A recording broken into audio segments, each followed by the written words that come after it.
Hey, what's up, gang? Happy Monday. It is the GMG Monday Hang FREEPISODE, which is the one where we open the doors basically to everybody who's not a GMG patron, take questions, do like a quick catch up on what's been going on, what's coming up, what I'm working on, and where I've been in the world. So if this is your first show, thanks for watching. If this is a returning thing, if you're part of the gang of hooligans that are my patrons, expect a lot of weird inside jokes that none of you get that may involve like WB shows from the early 2000s, late 90s. There could be a lot of like inside chatter at people. So I'm going to jump in to the chat. I've also got questions in my patron mailbag I'll be taking as well for those of them that couldn't make it today to the actual like sit and talk. But to get you guys started, let's talk about what I did this week. So I was in Chicago until Thursday for Adepticon. And I didn't stay past Thursday because so I like going to Adepticon to see my friends. I have a wonderful like network of incredibly creative people that I love interacting with. We get to hang out online sometimes. We do what we can to like help each other out. And Adepticon is like the one time of the year in North America that's like just accessible to me. It's only like 7.5 hours away by car. I love driving. I love long drives. I get like mental like rejuvenation from a long drive. I put music on. I sing in my car. Like I turn into like a completely different person after like 7 hours of driving, even through upstate Michigan, weirdly enough. And the weather was beautiful. So I drove down, drove back and spent like maybe 36 hours, like 48 hours in town. Just catching up with people. And then after that, after like setup day, Thursday morning, the like Adepticon is a absolute zoo. And all my friends who have booths, who are there working, they will have no time to actually hang out with me. So this is like the ideal moment. Everybody's there catching up. You get to actually spend some like calm before the storm time with people. And then I bail. And I think that's how I'm going to do Adepticon from now on. I did, however, catch a whole bunch of my patrons just walking around the con on Thursday morning when it was open to the public. And that was wonderful. It was really kind. A bunch of people just produced copies of my books too, which was crazy because I didn't know how, I didn't really tell anybody I was going. So it's just like magic. And I got to see what was one of my favorite things. You can see this on my Instagram. I did like a reel of like walking around in the morning. You could see the beautiful booth that Austin and the guys at Death Ray have put together for Steel Rift. And that was the thing I was most excited to see because they have basically been working hard this whole last year since last Adepticon to like really expand the Steel Rift range. And they have done such an incredible job. The booth looks amazing. The wrap looks amazing. The art and the lighting looks amazing. They should be justifiably proud. And so I got to go see them giving demos. They'd launched their first expansion. They wrote themselves after I wrote the first 2 books. And it was really inspiring. I got to see the guys at Blacksite Studio and their collective of like micro designers and stuff who were all there. So Corey was there, Malev was there, Will Goblin was there. Like there's a bunch of like really cool people showing off their wares, of course, along with Ben and Ben and Set to the Sea. I'm gonna fucking lose my mind. Nope, I'm gonna lose it. Anyway, and Sean was there too, of course, with Relic Blade. Connor, Jesus, why can't I remember names? And then I got to go see one of my favorite people on earth, which is Chris Kohler at Slow Death Games, and get copies of both the limited and second print run of Record Collectors Are Pretentious Assholes, which is sitting next to my turntable over here now, which I thought was fantastic. So catching up with everybody, saying hi, just like doing the rounds. If I didn't catch you at Adepticon, that's why. But if you did catch me there, it's because I sneak in and sneak out before my social anxiety gets the better of me, and my social battery is completely exhausted. Just the morning at Adepticon basically wore me out. I needed that 7.5 hour car drive to like rejuvenate myself. But yeah, it was a great week for that. I also got to hang with the patrons on Monday. And then the rest of this week, I've basically been catching up on like editing projects. Like last week I was catching up on editing projects, and the kids and I hung out all weekend and did our weekend thing. We just got all the materials to make our leaderboard signs we're doing a retro arcade for their like family fun fair thing that they're doing in April. It's like 2 weeks away. And we've been like surfing all the like secondhand stores to try and find televisions and screens, because you can get them for like $9-10 if you buy them secondhand at like the Goodwill or the Value Village, that will actually hook up old consoles, because some of them need like a coax input. Like you can get adapters, but the adapters are probably more expensive than buying some like used, $9 television at Value Village. And so we're going to hook up, I think probably a Nintendo, Super Nintendo, and N64 for this one and show like the different times. But we're going to do leaderboards. Basically, every family comes in, they get a half an hour to play, and they get to like mark their top score. And we'll do like little ranking leaderboards that the teachers can take pictures of and give away candy as prizes and stuff like that. So we're basically putting the finishing touches on that because my kids are awesome and they bear with me. Went to the record stores downtown. Went to like all the vintage shops and like screwed around. Oh, also shout out to some guys. I met some dudes at Adepticon. You guys are gonna hear this. They gave me a wad of stickers that I loved because I'm always looking at Adepticon of like what's new. I love seeing my friends, but I also like the morning walking around the first day to like see what's new.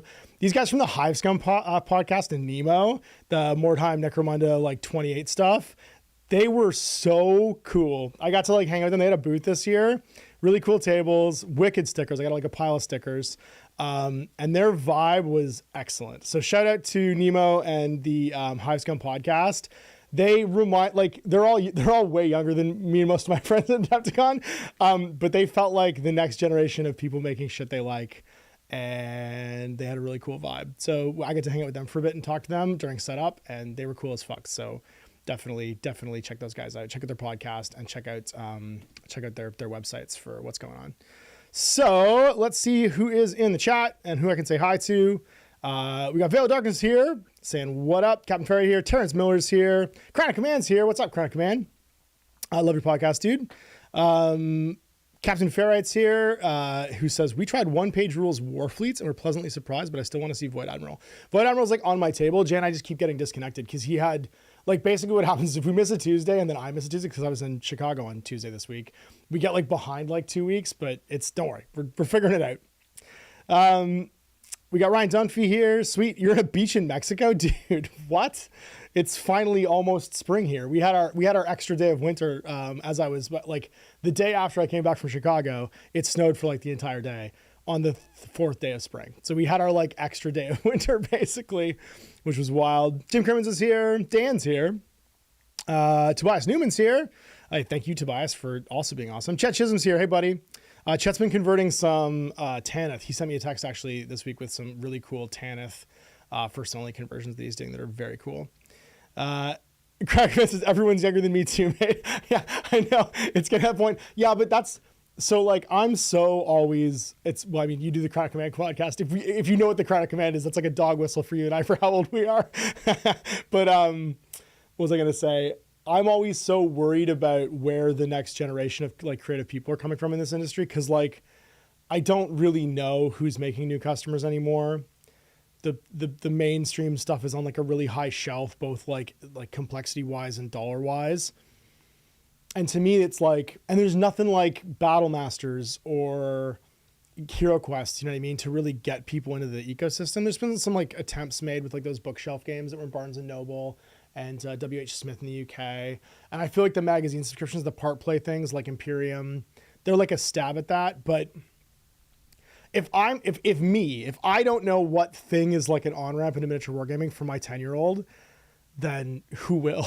So I'm always nervous. That's why it made me so happy to meet these guys, because they were just like dudes in their 20s who loved the look and style of something, and so they made cool shit about it. What else we got? Acrylic Chemist is here. Hey, Ash, hope your trip to Adepticon went well. My fiance and I got hooked on the Free Blades demo. Sick. Honey CMP is here. Peter Playing with Lead. Brian is here. Hey, from the UK.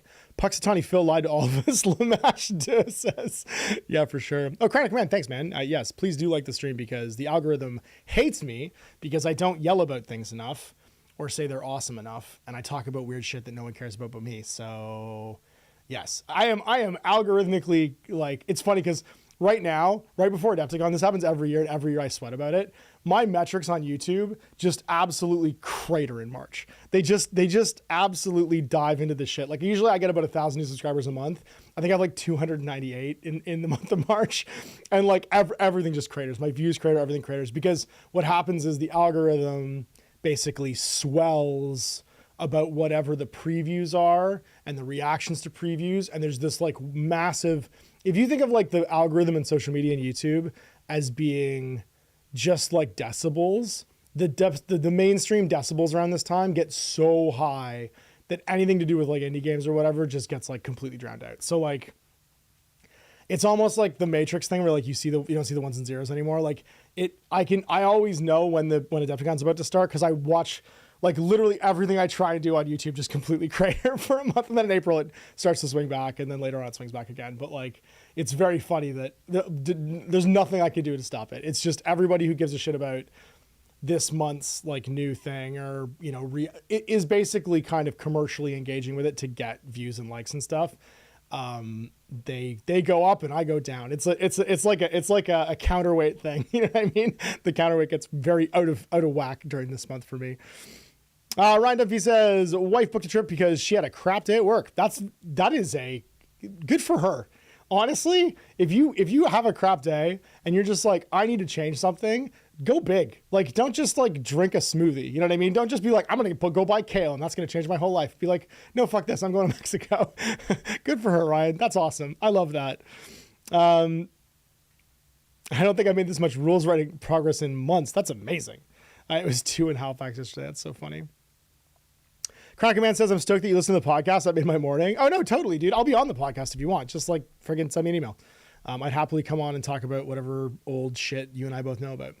Lonely Brick says, currently looking at Golden Demon winners with my friend. His response to Slayer Sword winner was, wow. Yeah, I saw that. Is Alfonso, I think his name was. I saw that in person, and holy shit. That was just like the accuracy of like flipping something upside down like that. You know what I mean? Like doing a mirror image of something is bananas. We've come a long way from like people trying to imitate, like people teaching themselves how to paint basically, and then that being Golden Demon. We've come a very long way. Treadhead's Workshop's here. He says, hi from Kansas City. Hello, Treadhead's Workshop. Peter playing with Led Brian, Wizards of the Coast, do a great box set for young D&D players, but I've not seen anything miniature-wise. It's that great. I have all of them, actually. Cash has the Essentials kit, both of the player star sets, and also the Heroes of Stormwrack Isle, like miniatures, the pre-painted ones. And we play D&D all the time. And we also play the new Hero Quest, actually. The new Hasbro keeps reaching out. They're really cool, actually, about like talking to me, because I did that whole series. I'm thinking about redoing the Hero Quest series, actually. It might be something that I'll do in the future, because like I love Hero Quest, and I feel like with the new studio, I could do a better technical job of doing it. But yeah, the Hero Quest videos and the whatchamacallit, the that stuff kind of like attracted Hasbro to me, because they were big. They were like the biggest search return basically for Hero Quest for a long time, aside from like the Bardic broadcast thing. They're the biggest playthrough videos. And so we've got a bunch of the new Hero Quest stuff, and Cash got the box set for his birthday. I bought him a second copy of the box, the new one, and he loved it. Stupid Smart Weather says, Dan, Metal Sheep's here. Everybody is out there watching all the new stuff because it's new, but here's me watching the Silver Bayonet back catalog because it's great. I love you. Jim Kerman says, yes, that Golden Demon piece was incredible. Tobias Newman says, Ash, you ever built an Orc Stompa? I am doing it right now, and it is a pain. Yeah, man, so I haven't, but I've watched Owen build several, and like the problem with that kit, I think, is that the biggest plastic pieces, the body wrap of it, because they're so big, they tend to like shift shape slightly while they're cooling coming out of the mold, and so it never quite fits right. Like you need to almost like heat it up and then like push it into place while you're gluing it and clamp it and then let it like set again. But it's plastic, so you can't. Like it's one of the same problems that big resin kits have when they have big resin like things. Crackerman says, please play more Hero Quest. I'd love to series, and then I'd love to see Return of the Witch Lord and Keller's Keep played with your friends. I have both of them in the new edition. I don't have the original edition ones, although I do have some of the miniatures from Lair of the Ice Witch, I think it is. I have the like weird ice goblins and yetis that came in that box. I don't have any of the expansions. I never got them. They weren't super available in Canada, and so when they came out, I think they were through Toys R Us, because I got my copy of Hero Quest through Toys R Us, pillaged it. And when we did the original series, it was the patrons actually that made it happen. I was like, hey, I've got this much left of my Hero Quest set, because I was like a shitbag kid and trashed it for Warhammer miniatures, basically. I was like, these are just Warhammer miniatures. I'll cut them up and use them for whatever. So like my orcs all got cut off the bases and like had bolt guns stuck to them and turned into like 40k orcs, as did all my Gretchen. And yeah, and then stuff just got broken. Like my barbarian had the bent sword, because all the barbarians had a bent sword. So I tried to straighten it and I snapped it off.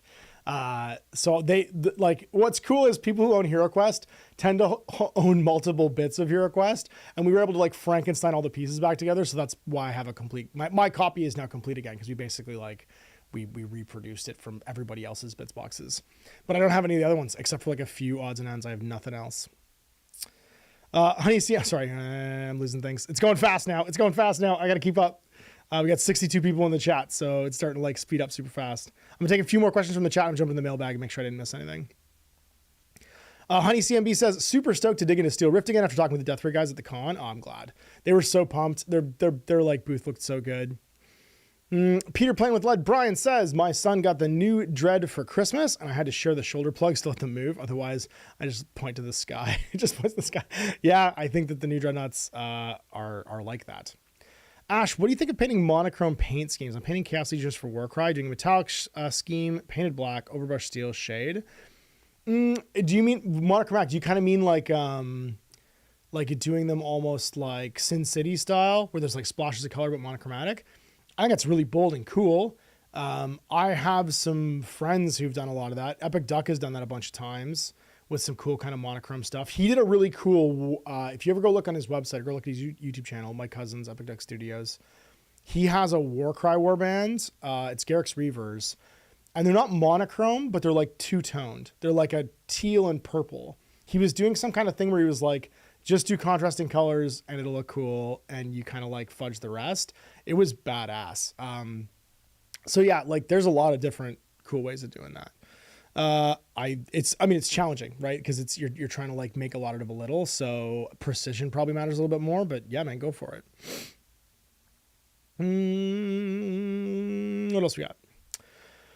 Ryan Dumphy says, what are you using for paints nowadays? I've been using the new Army Painter stuff, and wow, what an improvement from the old range. I have the old Army Painter stuff. I use whatever's in front of me. I'll be honest with you. I use a lot of Citadel. I use a lot of Scale 75. I have tons of old Vallejo paints, but they've tend to separated. So I really need to get an agitator because I think that will probably like restore a lot of my paints. But I have like thousands of paints. So I just kind of go in the back and use whatever. Most of them probably should just be terrain paints right now. I keep getting told that I should buy the Monument Hobbies paints. The guys at Death Ray actually told me that they use nothing but the Monument Hobbies paints now and that they're super pumped on them. So maybe I'll reach out to Monument and see if they've like, if there's like a recommended like group of paints I should use from them and give them a go. Cause I heard that Monument's like really good right now, but I honestly don't care. Like I'm the kind of painter that I'll just grab what looks right. I don't think about it that much because I paint to relax. Painting is like one of the few things I try and keep for me as like the hobby part of all this. And then it says, so it sounds like the new Steel, so Gizmo Math Boys, it sounds like the new Steel Rift expansion. You could do some videos on it since you didn't write it. That was my thought too. I'm going to talk to Austin about it. I got the rule books because I brought them back from Adepticon. I'm going to talk to Austin about it. I got to find people that want to do it with me. I know like the problem is I want to find new people that want to do it with me because like I have the same people all the time. That I like force into doing things. And I have so many things I want to try. I need to get better at my social media guest book to try and like advertise what I'm looking to do. And Jim says, yeah, it's okay to promote your own stuff. This is your job. You need food. You love your stuff. Yeah. Okay. I know. I know that intellectually. I know that my like internal critic doesn't know that. my hardwired self-loathing and perfectionism don't know that. Everything's a process. Even the process is what I'll say. Chronic Man, any chance you get asked you to play another confrontation game with a friend from back in the day? I love Rackham from back in the day, and I know you love them too. So my thought actually was I might not do confrontation, but I have everything to do. I just found, because of that water flood that happened in the storage unit a little while ago, a lot of my box games came out of storage, and I found my copies of Hybrid Nemesis, and I think they would be fun to show off. Because one, they're a little less clunky than Confrontation is, because I love 3.5 Confrontation. I know there's a million fan edits to make it like less like ambiguous and sort of cleaner. But the Hybrid Nemesis game is actually a really good game, and it's visually really cool, and I have both of them. I have everything for it. I also have every issue of Cry Havoc, so I have all the additional stuff for it too. My Confrontation collection is fairly vast. And I found all the miniatures just recently as well. So I might do that. I might get someone to play the board game with me, because then I wouldn't be putting anybody out to prep it. I could just invite anybody and be like, hey, do you want to play this little game with me? And we'll play this like early 2000s kind of Hero Quest, but like weird Hero Quest. Alan Nuttles here. Like the show. Thanks, man. I'm glad you're here. Planet Tobor TV says, howdy. Drove to Adepticon from South Dakota. Picked up the Steel Rift Star set next started to get stuck in. Dude, those star sets are so much fun to build because when you open them, you realize like, oh, it's like a box of Legos. Like I can just make whatever I want out of this. This is so neat. Awesome. And the fact that the boxes the star set comes in is a carrying case as well. They're so well designed. I'm so pumped that they had a good con. I really hope that it went well for them. Jorgen Antonio Elguedes here. Hey, I love your Forbidden Psalm playthrough. Would you be painting and possibly playing Aeon Trespass? I don't know what Aeon Trespass is. So if you want to message me a link on Facebook or email it to me, because my email is in the video description, go for it, because I would check that out. It has a name that sounds like something I would like. I liked Aeon Flux, not the movie. So I would probably like it. Chronic Man Games says, oh man, I love the hybrid. Yes, I'd be very happy to do this. All right, cool. Well, then we're on the same page. It's also me being like, I need to, like, one of the problems with being me and playing everything is not everybody kept everything that I know. So it would be asking people to like start from scratch to do certain things or me providing everything. And both of those things from just like a time point of view are like a very heavy lift. So I have to be a little judicial about how I do these things. Captain Ferret says, will you be getting into any of the newish type RD games like Cauldron, Ferretwood, Aetherpunk 28, Bangarang, and Gutterlands? Bangarang I'm definitely going to check out. I saw a copy of Bangarang at Adepticon. Sean was given one. The creator was there, and he only had 2 copies on him, and Sean grabbed one, so I didn't get my hands on any of them. But all those games are on my radar. I'd like to review all those games. So if anybody knows those creators or whatever, Veritwood, obviously Mike's always, I'm getting ready to try and print a physical copy of Veritwood Old West because Jay and I are super into that. And Jay's actually playing Veritwood with a buddy of his. So like literally everything's on my radar. It's just a matter of like, when can I get to these things? I want to do Veritwood because I want to do like a The Witch thing. I really want to do some like folk horror stuff. Mikey Jenkins, actually, if someone makes a Florence Pugh and a bear stuffed, what's his name? Christopher, whatever his name was. If someone makes a set of miniatures for Midsummer, I will absolutely play Veritwood tomorrow. If I can paint a sad Florence Pugh miniature, I'd be so into that. I have a Florence Pugh. Actually, I have a Flo pin from A24. I have the pin of like her with the flower crown on. Mikey Jenkins, you keeping me entertained as I rebase my entire Gloomspite Night Goblin army for Old World. What's your take on it? Is it something that you enjoy? Where fans play got me in the hobby alongside the SPG. So I haven't played it yet. Like I don't have an opinion on Old World because I haven't played it yet because no one I know has an army ready. Chris and I are planning, so Chronic Command, you like this too. Chris and I are planning a Old World series of games, but all with period miniatures. So he was here a couple weeks ago, or last week actually, week before last. He dug through my bits box and grabbed like all the old High Elf stuff he could find. And I'm going to do all the old 6e Chaos stuff that I have because I have a ton of it. And we're going to like agree to a point value. And our plan is to like cycle through Horus Heresy, Legions Imperialis, and Old World over the course of the year. Basically, we're going to do those 3 games. And each time he comes down, we're going to try and play a different one. And just like take it slow and like build up slowly.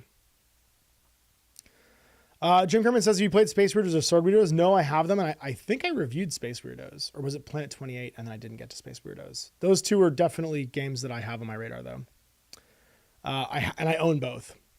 Planet Tobor TV, I love the presentation, the packaging. Yeah, you can tell the design chops that Austin has and all that stuff. Honey CMB says, the Death Ray minis for Steel Rift or Stellar. Heavy Grey minis are also great. They're all great. Aeon Trespass is a board game with Gothic minis. Chet isn't, what's Bangarang? It's like a mech game, like a weird, like robot-y game. It looks really cool. Jim Simmons says, can you have Christian on once a month so you can play a historical Canadian board game so I can enjoy the board elements he's into building? So yes, we can definitely do that. He's in the midst of writing right now though. So like, he's a lot like me where he has periods of like intense work that he has to go through. He took time off in March, which was why we got together so often, but he will be back in April. Lamash Do says, oh my God, there's 81 people here. Every time I do this, I'm shocked by how many people actually like last minute come on live to these things. Sound off in the comments if this is like a surprise. Cause it just so you know, the last Monday of every month we do these. So you can tune into these the last Monday of every single month. I'm not doing it next month because it's Easter Monday and everything's closed and I expect everyone's going to be busy. So I didn't bother doing it next weekend. Lamashi says, I have Wood Elves army and 2/3 of it's skirmishers, so I have to go with adapters. That makes sense. Nick Smith's here. Ash, missed you this time at Adepticon. Hope you had a good time. All the new Steel Rift stuff is sick. I think so too. Lonely Brick said, have you decided between Tomb of Dracula or MCP? It was the best Adepticon reveal. I didn't see any of that, so I don't know. I didn't see any MCP reveals or Tomb of Dracula. I don't look at reveals usually. I just wait till stuff comes out. I can't keep up with it. I don't care. Like, I'll be honest, like, because I'm not trying to engage in the like react to stuff, I haven't. I got back from Adepticon and immediately just like was into like my kids and doing other things. I was in home mode the second I got home. I didn't look at any of it. I'll look at it this week when I'm catching up on emails and like all my admin stuff. So I don't even know what was revealed. I don't even know any of that stuff. Tomb of Dracula is interesting though. I love anything with Dracula in it, especially if he's fighting Moon Knight. Gabor Zabarini says, hey Ash, do you have any plans for anything War Machine Mark IV related? I love the Brawl Machine and the TBT stuff. Not really. I have like a single box of Mark IV stuff that I looked at. It was like some kind of robot Hydra and it looked kind of neat, but like I have no, like there's nobody locally stocking it, nobody playing it. So no, I don't have any plans for it. Like if they do more Riot Quest stuff, I'd probably play that. It's very underground here right now. And if I'm going to spend energy on something underground, I'd rather it was something new made by a small company, because I feel like if my time's limited, I kind of have to triage this stuff. I'd like to put the energy towards something where it'll have a big impact. I don't think anything I do with Mark IV is going to help Privateer Press in any way, shape, or form.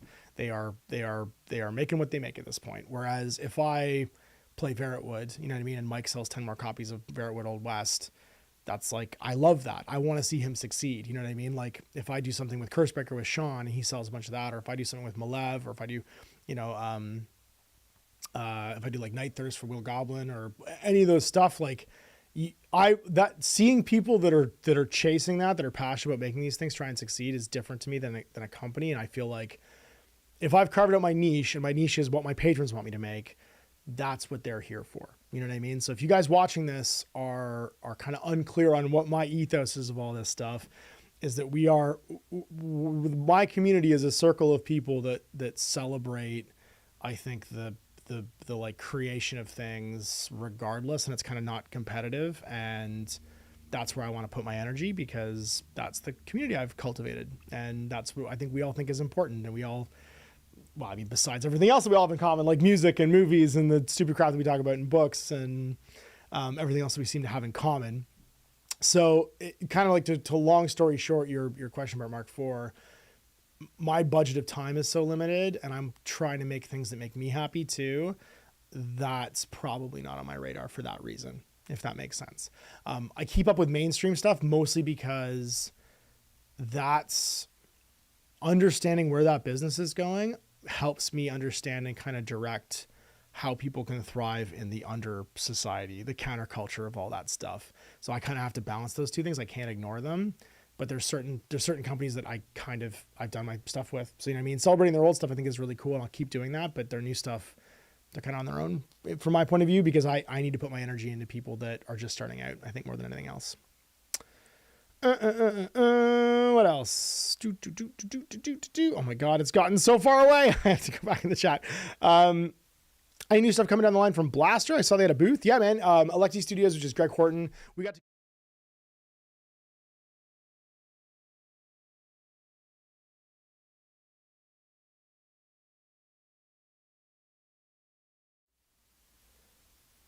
I went away for a second. I don't know how that happened. Weird. Okay, I'm back. Sorry, I don't know what happened there. I think I hit my mouse by accident and it hit transition and it threw my card away. So I was answering a question about, what was the last question I was answering? I'm back now. I was answering a question about if you guys missed the Adepticon one. I think you didn't miss the Adepticon or the War Machine one. Someone asked me about, I have to go back now again. Oh, the Blaster thing. Yeah, Greg. I put my phone down on the mouse because I have a wireless mouse over here and it accidentally turned off the screen. It wouldn't be a live stream with me if I didn't screw something up. This is the problem, not having anyone else to do any of the technical stuff while I'm here. The Blaster stuff, Greg at Electi Studios, we got to hang out on setup night and I got to see him, which was great because he's super talented. He's doing a bunch of games right now that there's like there's like a whatchamacallit, like almost like an F-Zero style game he's doing, which is the next release. And I don't know if it's out yet, but he had some copies there.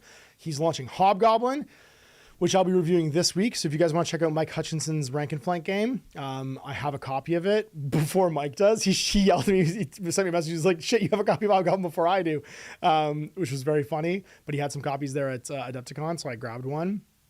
And I got a new copy of, so here's a cool thing. Apparently, and he told me this, apparently after Jay and I played the Dead by Lead, like first gunfighter game that he did, the author took a bunch of our feedback from the videos and re-edited a bunch of the rules. So if you go download Dead by Lead now, he's like changed, like his post game's different. There's a bunch more like stuff. And he wrote like a free supplement for it too, for more campaign stuff to like keep playing it. So I had no idea this was going on, but according to Greg, he was like, yeah, you watched your videos, and he was like, oh shit, that's a great idea. And just like incorporated a bunch of it into the game.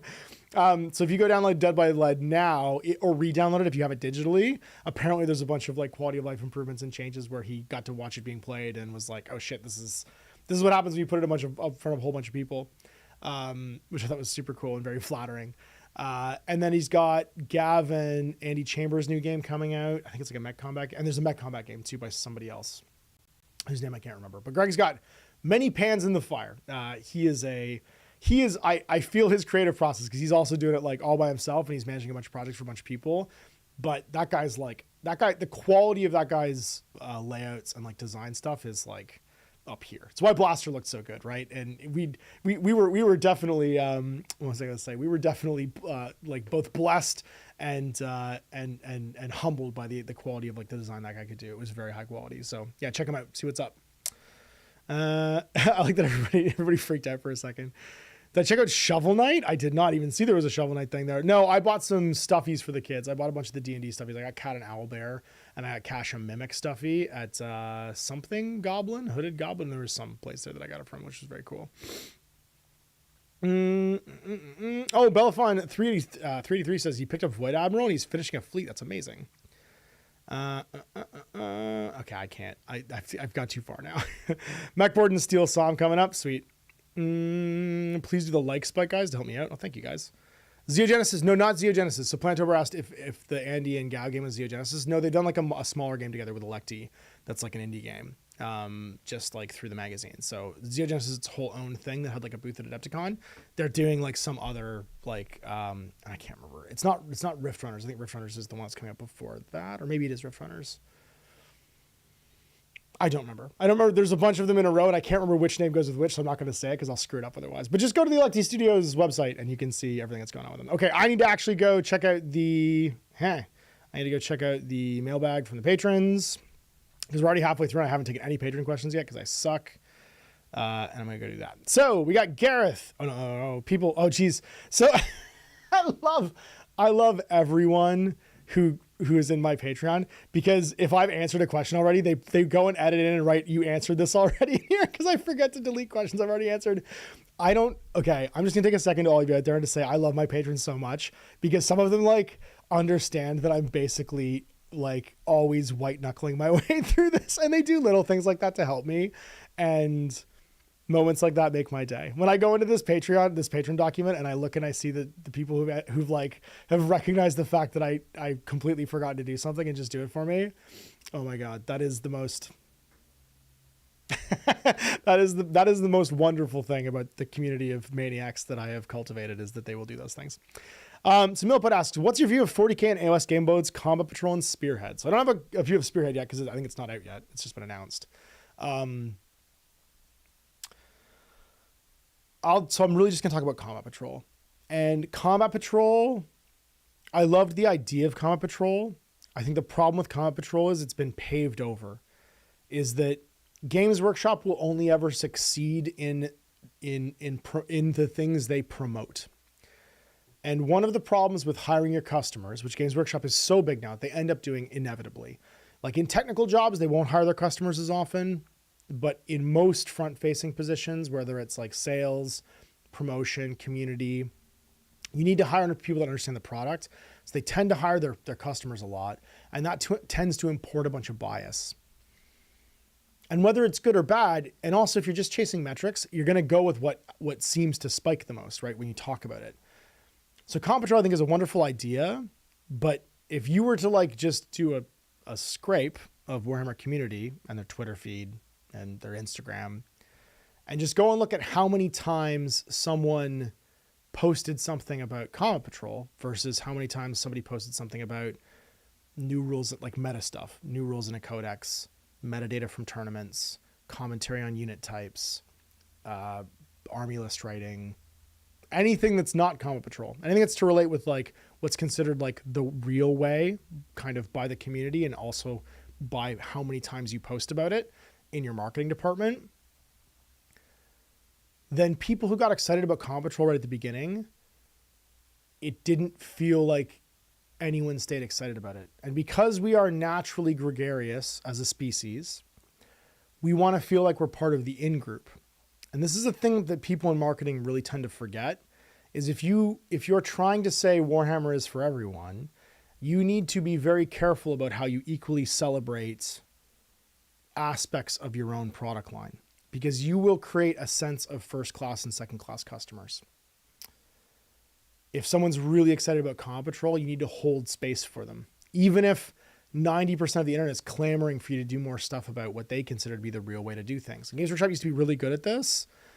And I think they have imported so much bias, and this isn't a bad thing, this just happens naturally, by hiring people who agree with that crowd out there, younger people in their 20s, that's what they came up through. And that's my fault too, right? Like when I was in my 20s and 30s working for Games Workshop, that's what I thought was important. So that's a culture that I cultivated in the customers.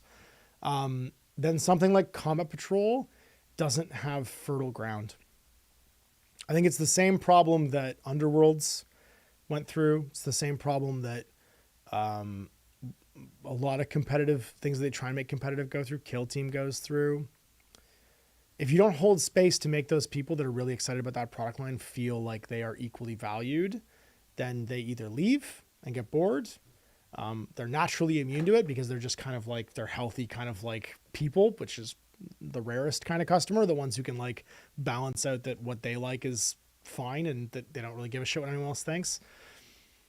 And so Combat Patrol kind of died on the vine. It got some White Dwarf support. I didn't see any Combat Patrol events at any of the major tournaments or cons. Games Workshop would have to like start that from scratch. The event teams would have to start that from scratch. And so I think, and this is, I guess, where I can comment on Spearhead. I think if Spearhead isn't treated that way and given a weekly article and given like metadata and given space at events and activities and to have the people that get excited about something that's like Combat Patrol for Warhammer Age of Sigmar, if that's what it is, then it will die the same death that Combat Patrol has died.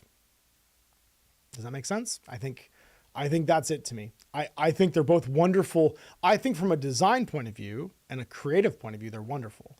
I think the problem is that Games Workshop's conveyor belt is moving so fast that they don't stop to think about how things land. They just watch it fly out the back of the plane and the parachute open, and then they just completely turn around and look at the next thing on the conveyor belt.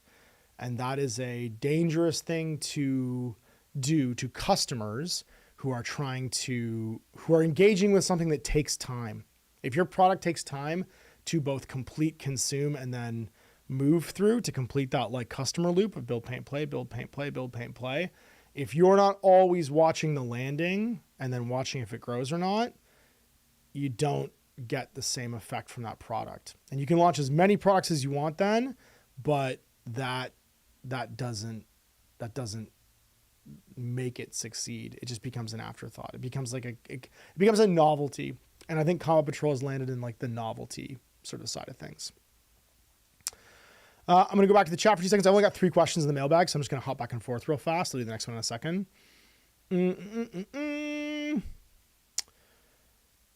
Andy Gab made a Starship Racing game. That's right. They want you to buy Combat Patrols to play 40K, but there's no Combat Patrol tournaments and prizes, etc. And no push to support it. Yep.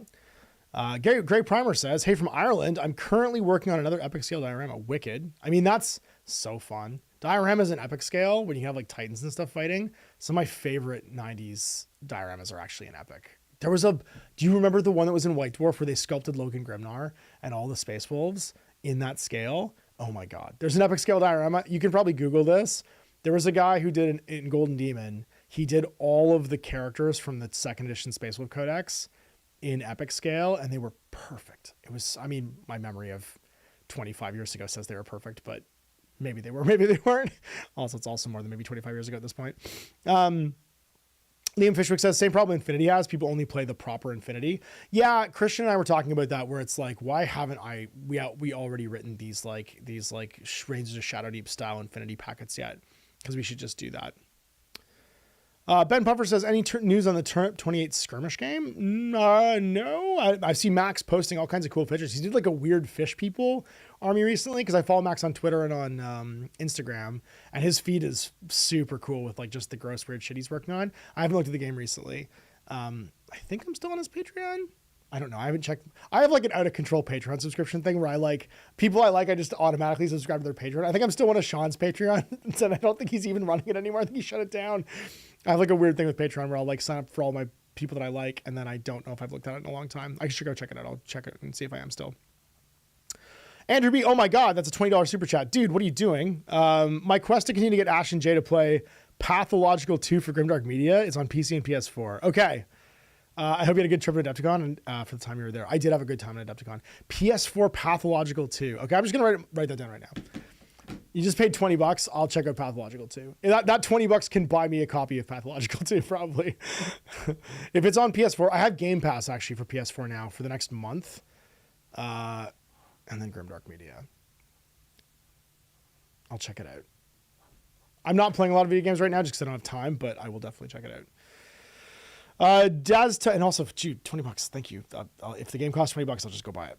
Daztum Pinata says they aren't interested in it if people paint or play with their product. They're interested in the whales who buy everything. That's not true. That is a cynical view of I think what their current process is. They're currently attempting a marketing-based, release-driven growth pattern, which means that they don't produce a lot of everything, but they produce a lot of things. And they don't actually care who buys it. I don't actually think they're targeting customer types anymore, because if they were, their starter sets would still have dice in them. You know what I mean? Like, they have starter sets that come out after these like launch boxes come out. They're targeting their mid-range customer, who is not necessarily a whale, but they're targeting them with a barrage of releases that people know will sell at every time. So I don't think it's a FOMO marketing thing as much as it is like a bombardment thing, where you're constantly bombarded by things and you don't know if they're going to come back or not. Some of them do, some of them don't. So I don't actually think it's a FOMO thing. But I don't think there's such a thing as a whale anymore. I mean, they exist, obviously, but I don't think I think they're trying to be something for everybody at such a high speed that they just shoot the gun in every different direction as often as possible. Like something for 40K, something for AOS, something for Necromunda, something for Blood Bowl. And they try and do it on a schedule and they have it revolve. And I think they're not even looking at where it's landing. I honestly, at this point, man, I think the machine is operating so fast, no one actually knows where any of it's going. And that just goes back to my firm belief in the old saying of never ascribe to malice what you can ascribe to incompetence. I don't think it's incompetence in this case. I think it's just a system so big that no one can actually perceive how it's working. Dan Fox says, funny, where I am, Comp Patrol is quite popular, but my group is fairly new with lots of players just starting out. So I'm interested to see where it is locally in a year or so. So Dan, that I think that's one, that's fantastic. Two, that is your community making that happen because they're all new. So that is a collective bunch of people getting together and saying, oh, this is for us, not a company saying, hey, you guys are like this. This should be for you. If that makes sense. And I've always gotten the sense from you, Dan, that like your community is fairly healthy in the regards of like, oh, let's all do this thing together, you know, as opposed to being like individuals who occasionally come together to participate. Oh my God, there's 100 people watching now. Jesus Christ. I'm going to do another question from the mailbag, although the chat has gotten out of control. This is from Mike Grimshaw, my boy in Port Hope. I don't know if you're in Port Hope anymore, but we both have roots in Port Hope. Probably won't be able to make this live show today as work is busy, but I am currently in the DM's chair for my first D&D campaign, and we just finished our first year of sessions. One of the big bads is a chronomancy wizard who has a tendency to travel through time. I was wondering if it would be believable if I transported the players to a future where nearly all of the sentient species have been replaced by warforged constructs. Working for the chronomancer effectively is jump the game from 1730, where it's playing, to the year 2525. Is this a good Oh, okay. So for everyone who's live, getting me to say the number 2525 has become a game that the patrons play. And that was Mike doing the most long-winded plant to get me to say that. And good job. I should have seen that coming. The problem is that when I look at Google Docs on my phone, because it's all on a table, I have to scroll left and right. So I can't see the whole thing as I'm reading it. It's like it's on a teleprompter. And they know I'm like Ron Burgundy. And once I get into like a flow state of reading, it just happens. So I don't know if that was a legitimate question or not, Mike, but I think it would be fine. And also well played. I'm going to go to the next one. Colby says, another Adepticons in the books with so many new small games coming out all the time. I'm sorry, I can't. Oh, Jesus. I'm like Lucy with the football. I don't know. Mike was like Lucy with the football. I'm like Charlie Brown. Somebody's typing in it as I'm watching and just wrote, well done, Mike, in the comments. Another Adepticon is in the books with so many new games coming out all the time. What makes a miniature game catch your eye is something special and worth the time and attention. Graphic design, mechanical innovations, good miniatures, a great one-sentence pitch. None of that. Absolutely none of that. If it's an Adepticon, it's the people. And if it's something I'm encountering through like the internet for the first time, it's usually the vibe. And I know this doesn't sound super specific, but I can tell if someone's trying to like kind of cynically make like the next, what they think mass market miniature game is going to be, or if they're just making something because they like it. And if I pick up on one and not the other, like there's a million kind of like Infinity clones out there. There's a million like modern kind of like, I don't know what you'd call them, like PMC, Call of Duty style miniature game clones. I can usually tell early on from their marketing and their boilerplate what they're trying to be. And I'm more interested in someone who's got a thing they wanted to make and felt compelled to make it. And so it's just kind of out there versus something that's trying to be kind of too overly glossy and present itself as being like the next hottest miniature game. Because I'll tell you right now, rules don't sell games. Miniatures don't sell games. There's great miniatures out there with games that have just flopped. Background doesn't sell games. Art and layout doesn't sell games, although it can help a lot to capture the vibe. What your game feels like and how you present it, I think sells games. And I think one of my sort of like kind of touchstones is if they present a feeling initially, if the first offer is like, it's going to feel like this to do, then when I get together with my friends, it's going to feel like that to play. And that's what everyone's really chasing. It's completely subjective what a balanced game is. It's completely subjective what an engaging game experience is. It's going to be different person by person. I think there's more success for games more comes from accessibility and your availability of opponents and how often you feel like you're part of the in-group.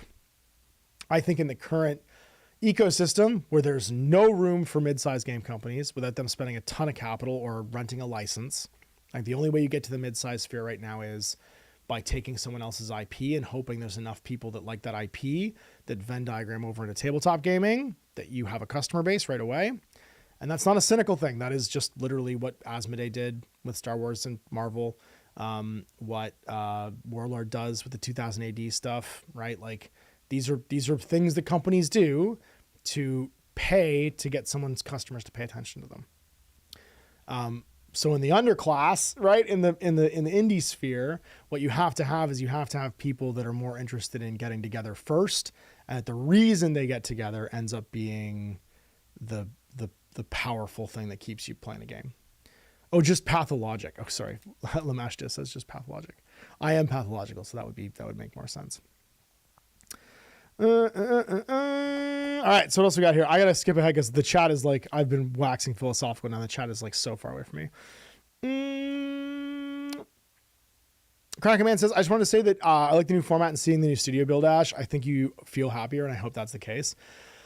I feel unstuck would be the word that I would say I am. I don't know if it's going to succeed yet because, like I said, every time my YouTube metrics crater because I'm not making anything that's like pop culture, well, not pop culture. I think it's like pop, like I guess mainstream. I get super nervous, but I feel like I am free to make whatever I want now. And that makes me show up to work and not want to go anywhere, right? And not hate being here. And that's an important thing. When you do this all by yourself, because it's a lonely job sometimes, you need to find ways to stay motivated. And being in a space with my stuff and doing things like this, where I get to engage with the people that watch and feel like, oh yeah, I am actually on the right track. I'm making things because I feel like it, but people are actually enjoying that. Like with Grimdark Media and Inside Tabletop being the two kind of like biggest new things that I do.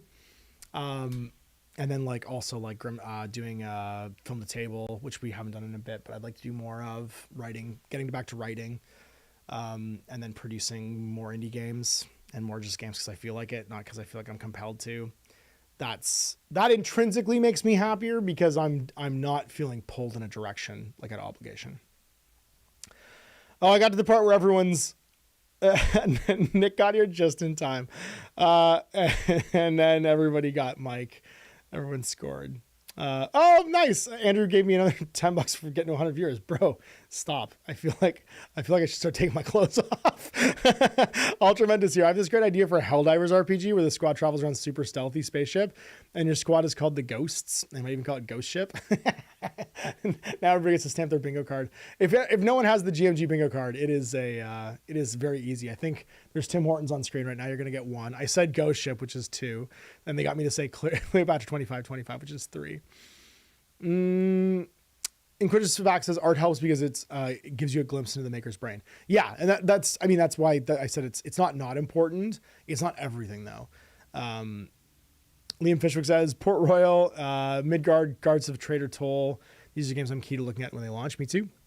You can get in a mid-sized company. You have to start with as a large company. Private Press, exactly. Yeah. Down to Heroes Dungeons here. Mantic in the new Halo game. Yep, exactly. Yeah, another licensed product, right? And they're bringing back Walking Dead too, because Walking Dead's having a resurgence with The Ones That Lived and Dead City and whatever the what's his name, the one everyone likes, crossbow guy, whatever that one's called. GD Smith says, have I considered more subscription tiers? I have. I'm actually I'm terrified to do it because I always liked the idea of like the pay what you can. I think I can still do that though. But going to a monthly tier where I'm not chasing a schedule as much and then simplifying my schedule is like part of my plan for spring. Now that this part's basically done, and then I'll shoot a video showing the studio off and then do different tiers where it's like, we do like Grimdark Media Producer. We do a Film to Table producer. We do like producer tiers basically for like the shows that people particularly like. And then like an indie producer tier too, where I put up like what are the next games and we pick, because like it's so hard for me to pick sometimes what's next, because I'm going off like my guts and like what I think I can help with, and is the time right for them, like do they have everything finished. I think that would be good for me, and also be able to help people point at what they want me doing more, and that's like important. And then I can even have a tier for like manuscripts. I'd like to have like a playtesting tier where like I do manuscripts and games and you get them early and you get to like playtest them and be part of that thing. I think that would be good for my mental health because I think it would help me to spend my time better and more effectively. And it would be good for you guys because you would feel more engaged with what was being made and stuff too. I won't stop until you ever play Metro games. They're kind of stalker. The first one's called Metro 2525. It's not called Metro 2525. It's called Metro 3033. I've also read the books. I like all the Metro games. I like when you can touch the guitar and it makes noises. It did above ground stuff the best. Chronic Man says, what am I enjoying painting right now? Mordheim figures. I'm painting all the old Mordheim figures. I haven't had that much fun painting models in a long time, and I'm probably going to double duty some of my Mordheim figures for the Warlord Ascendant project that I'm currently trying to finish. MH777 says, stick with what you do. I've been enjoying seeing you review indie games. Go out and Void Commander because your review, or Void Admiral, and I can't wait to give it a try. I mean, that's never going to stop. That's always going to be what I do. And I think that's going to be a thing that I keep up with. Inquisitor Spax says Ultima tabletop game. Target people with an Apple LE2E from the 80s, maybe. Yeah, I think so. John Ashley Smith's here. Hi from up at the QEW. Is there a support group for people who like painting second edition 40K models? Asking for a friend of a friend, of course. Ask Paul Shorten. Paul will know where all that stuff is. Paul is the king of, and his buddy Ninja Bread. They know all about the second edition painting stuff. I'm sure they can find you. I'm sure they can find you whatever Facebook group that is. I wish I could be a part of that. All right, I'm going to go back to the mailbag. Gizmo Bath Boy says, it felt more neighborly to add answered instead of just deleting answered questions. You're so nice. Nick, yes, that one. Was there anything you felt you missed at Adepticon? I think I missed seeing the people that didn't get in until Thursday night, probably. I have a ton of friends I didn't get to catch up with that I love seeing every year, but I still have to do what's right for me and make sure I get back to my kids on time because there's no one to watch my kids. So my mom came down for a night. And, you know, that's it. If Adepticon can ever land in a week when I don't have my kids, I might go for a different time, but it doesn't. And so this is what we do. I would say that would be it. I did a full walk of like the discovery floor and all the side halls just to make sure I saw whatever was there at setup. And I feel good about everything I saw. I think I saw like the meat of it. I missed certain things because like I can see them online later. Like I'm not worried about, I didn't go to the preview for the Warhammer stuff because I could just see it online later. I didn't like checking that stuff out on my phone either because I can just see it later. Like it's not going anywhere. And honestly, if you're going to spend your time at Adepticon, spend it seeing things you can't see online later, like all the indie booths and games and talking to those people that are so excited to be there that got their first booth at Adepticon. Like you're going to have a better time at the show because of it. Oh, and I did see that I caught up with Randall. I went and saw, he gave me a patch actually. He gave me one of his Operation Reunification World Tour 2024 patches for Battletech. I went and saw Randall, gave him a hug, and told him he should come see me when he's in Ontario next time. He said he would. And we talked about doing some plans for some more stuff with Catalyst because I was a big part of promoting the Mercenaries Kickstarter last year, which was great. So I got to catch up with him in the Battletech booth, which was cool. They had the battle pods there too, the old video game pods, which I thought was super neat. They didn't bring out the Urban Mech though, because apparently that was a problem last year. So yeah, I don't think I missed anything. I just got to see, I spent the time the way I wanted to spend the time, seeing the people I wanted to see. I missed some people just because I traveled in line. Like I didn't see Dave and the boys from Build Paint Play, which I would have liked to have seen. And hopefully next year I'll be able to, because that was like, I didn't see Jake and Dave, because I think they came in later, so they missed me.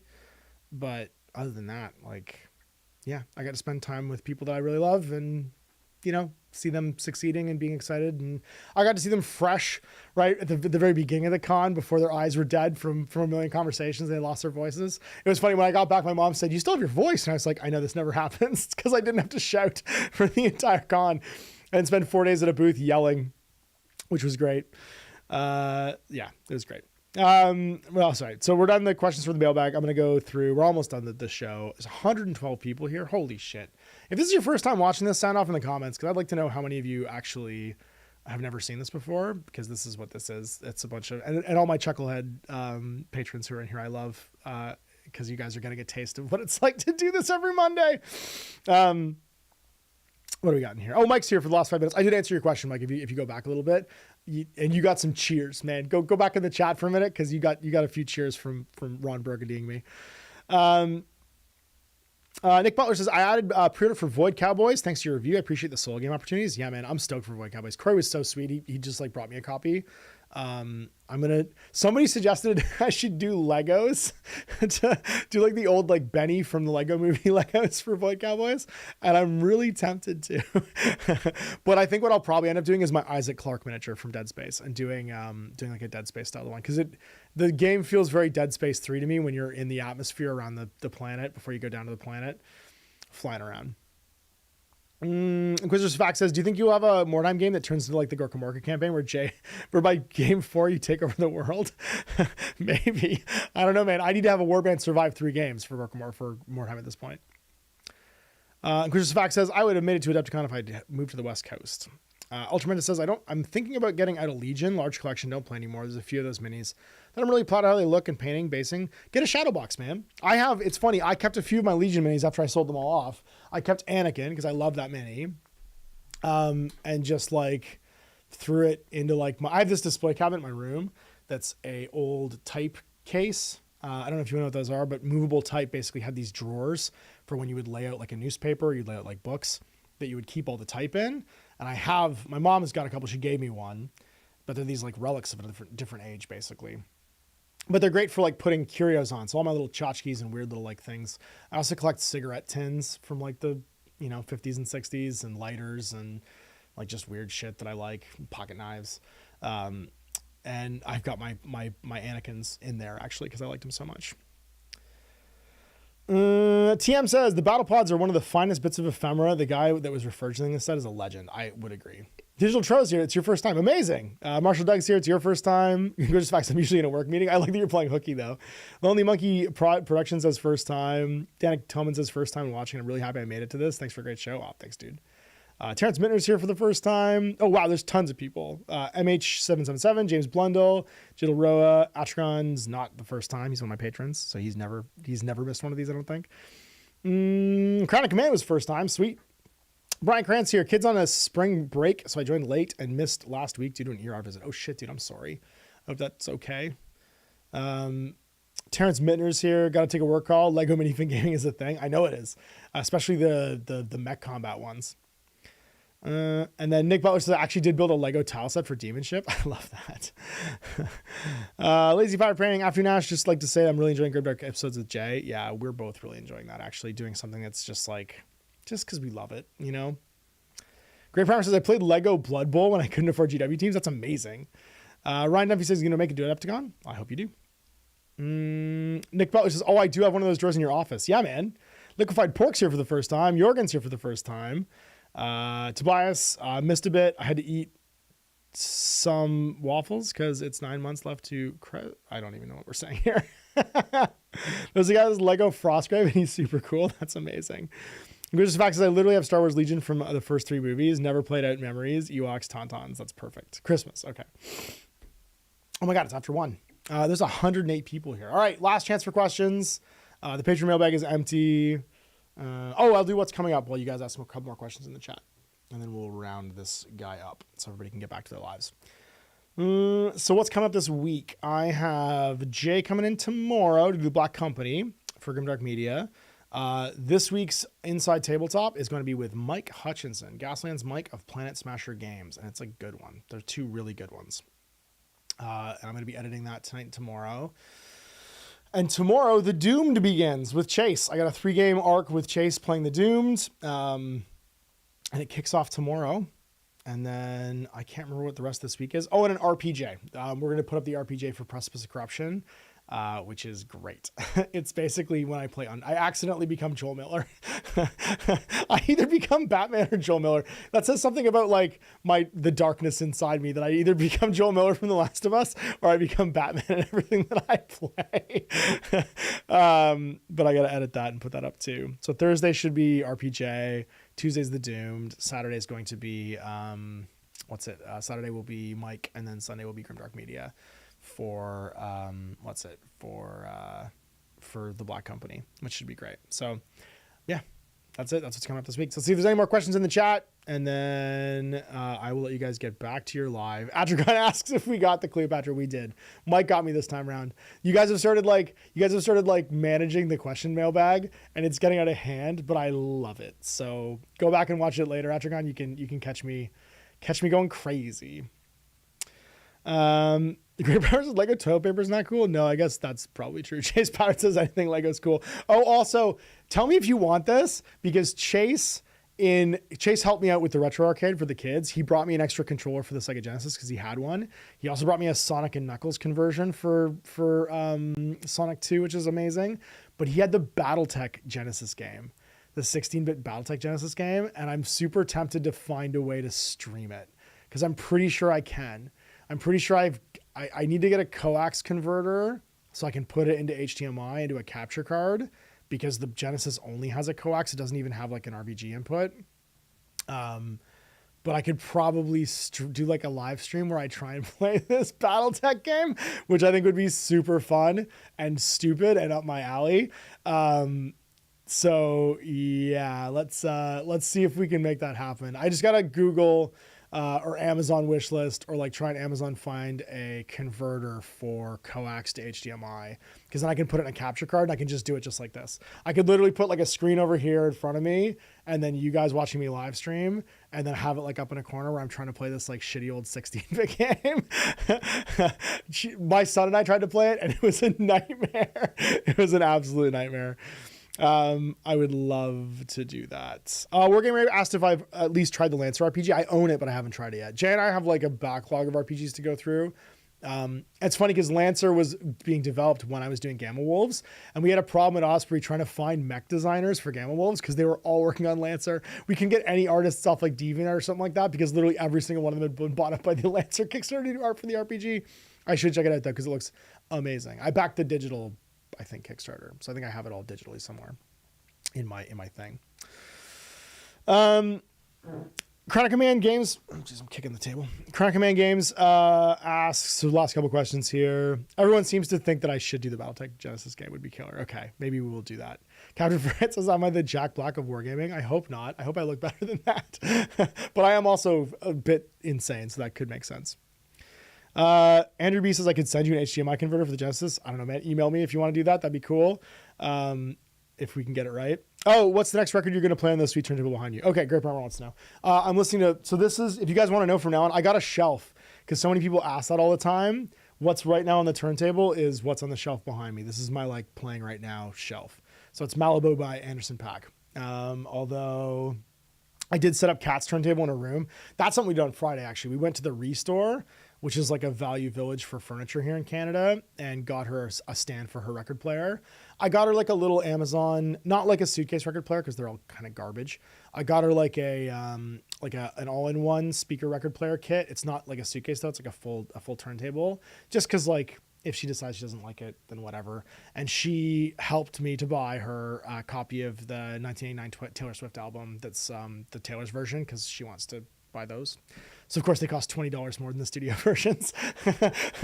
But she started a little record collection. So I'm also digging out records from here to give to her. I've got Fleetwood Mac's Rumors, which was my dad's actually. So it's like an older, I think it's like a 1977 printing, but it's in great shape. And Amy Winehouse's second album, Rehab, the Amy Winehouse Rehab album. And then a couple other things for her to listen to. Oh, and for my son, A Tribe Called Quest. Because he loves Can I Kick It? So there's like a couple of Tribe Called Quest albums I'll take home, and they've got like a little record collection they're starting. But yeah, if you guys ever want to know what's on the turntable right now, it'll just be behind me, behind my shoulder. So I'm listening to Anderson .Paak right now, because I love Anderson .Paak, because it's just good vibrations. On Mondays I need good vibrations, so I put on good vibration music. Although I was listening to, what else was I listening to? Things I don't have the album. I was listening to the new Black Angels, Wilderness and Mirrors. They have a great single called Empire's Falling.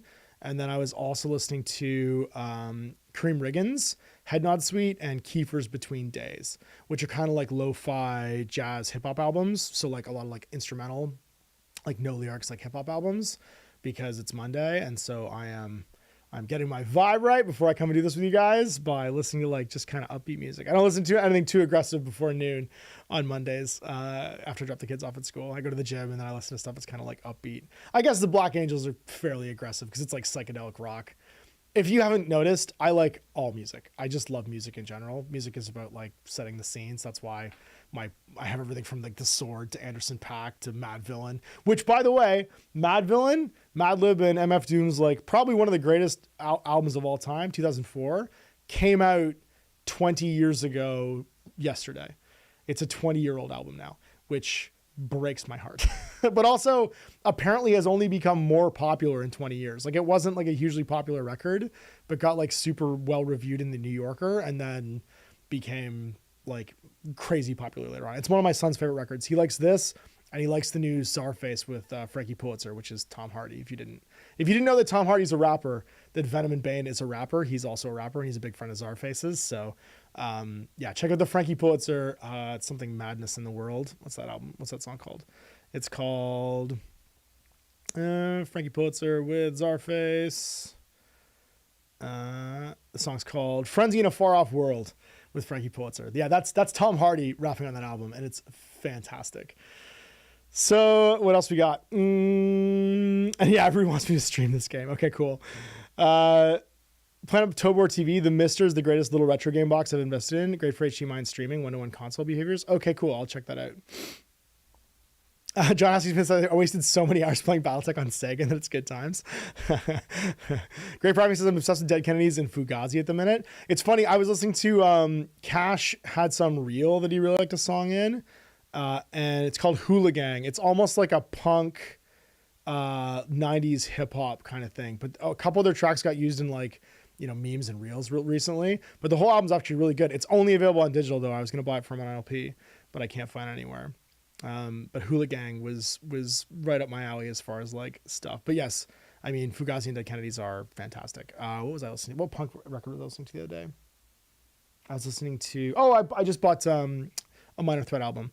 And it's funny, if you want a card game that's all punk, check out Chris's Record Collectors Are Slow Death Games. Record collectors are pretentious assholes because it's just basically, can you get the best punk records of all time? And what Chris considers to be the best punk records of all time are the ones that are worth the most. I think, I don't know. I won't speak for him, but they're great. Vaguely Lisa says, first time I caught one of these live. Love your work, dude. Keep it up. Thanks, man. You got to give Unleash the Archers a go. Okay, I will check it out. DK Primer, Apex, and Abyss are great albums. Please don't tell me that what is now 20 years old. Dan Fox says, yeah, I know. It hurt me too. Johnny Smith says, Velvet Underground gets played here at least once a day. I actually have 2 Lou Reed albums sitting behind me right here. I got a live one, and then I've got the original Velvet, and then I've got like I can't remember what solo Lou Reed I have here right now. But the live one is Something Animal. Something Animal. I can't remember what it's called, but there's a couple good Lou Reed albums in the pile back here. All right. I love the format. I haven't turned mine in a while. I love Johnny Cash's record, Hymns by Johnny Cash. Yeah, it's funny. I bought a Greatest Hits Johnny Cash for my kids at the flea market yesterday, and it was like the one time I didn't pull the record because it was from a place I'd bought records from before, and I assumed they'd been checked, and had a massive crack in it when I got it back here. I was so pissed. I mean, I paid $5 for it. Actually, I paid $4 for it because I used the Looney to get into the flea market and I didn't have $5 on me. And the girl was just like, yeah, whatever, don't worry. I know you just spent $4 and a giant crack. And I was so pissed. I might have also cracked it carrying it, although I don't think I did because I wasn't rough with it. But I had a massive crack in it. And I had to chuck it when I got home. I was super pissed. All right. I think we're done. It's like 1:15 almost. This is crazy. Atronic says I have an extremely specific record collection, Godzilla movie scores and HP Lovecraft story readings. Okay, then I'm going to give you 2 albums that you should check out. They're by a Canadian band from Vancouver called The Darkest of the Hillside Thickets.